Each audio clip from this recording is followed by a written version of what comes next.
What is going on, guys? Welcome to your 73rd Java tutorial, and in this tutorial we're going to be finishing up our program and actually running it. So in the last tutorial we created a list on the left, we created the move button, and we added some functionality to it. So now we go ahead and the only thing we have to do is create the list on the right.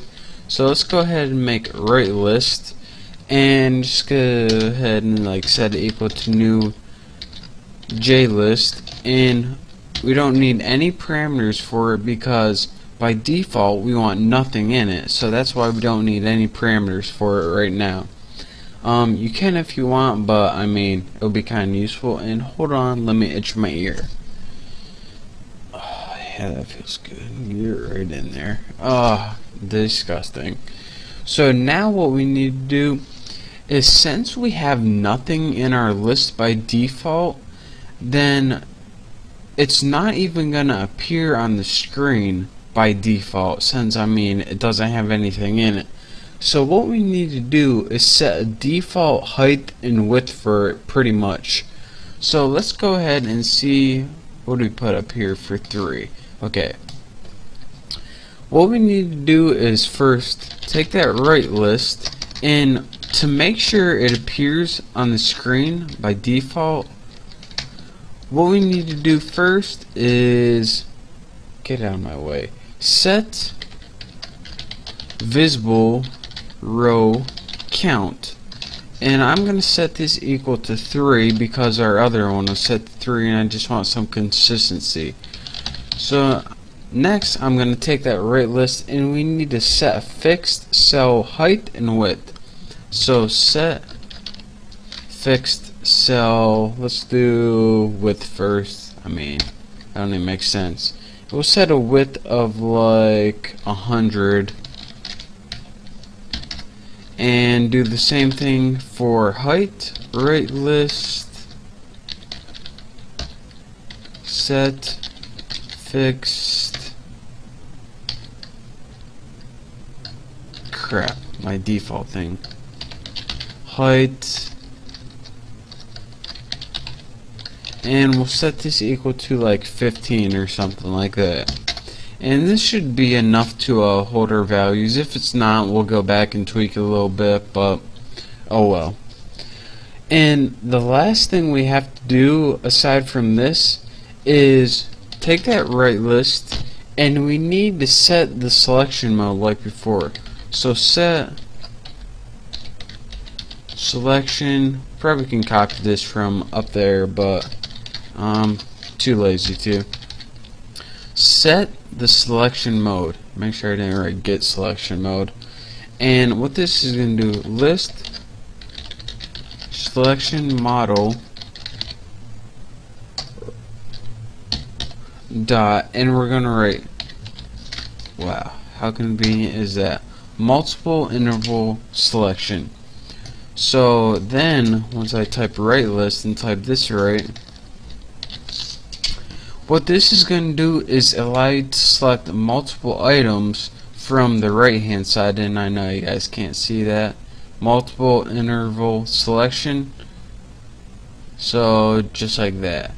Now that we have our right list made, the only thing we need to do is add it to the screen. So let's go ahead and add new J scroll pane. So we want a scroll bar in this one too. Right list. So now we have everything added to our screen, and our program is basically built right here. So let's go ahead and in our main, I already have this stuff from the last tutorials. Let's go ahead and run this and see what we got. Well, I resized my window a little weird, but we can always change that by setting the size right here, but I'm too lazy for now. So as you can see, the title is title, and now unlike before where we can select single things, if I hold down the shift key on my keyboard, look at this, click, and now I get a multiple selection.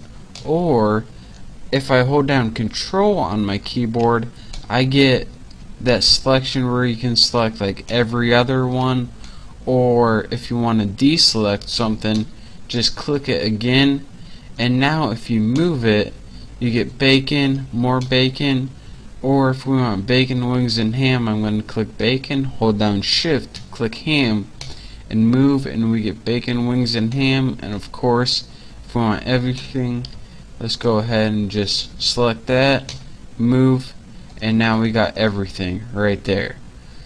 So that is pretty much the program of using a multiple interval selection, or in other words, multiple selection list.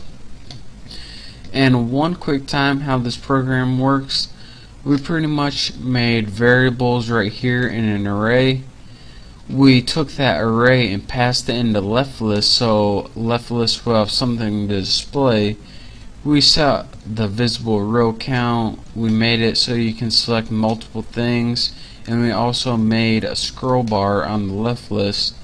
Then we got to the move button, we did all this default stuff, and we also did this cool stuff: set list data of the right list automatically depending on what you select in the left list.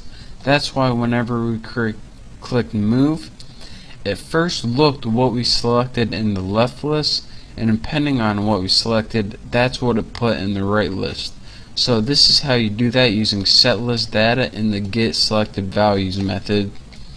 We added that button to the screen, and then what we did is we made a new right list that was empty by default, and since it was empty by default, it wouldn't display if we didn't give it a height and width. And now we made that list so you could select multiple things in it even though you didn't really need to. And last but not least, we added the right to the screen, so everything was added to the screen, and it was good to go, and it was good to run. So that is our final program using multiple selection lists. I hope you guys enjoyed it. Oh, I got the hiccups now. So thank you guys for watching. Don't forget to subscribe, and I will see you next tutorial.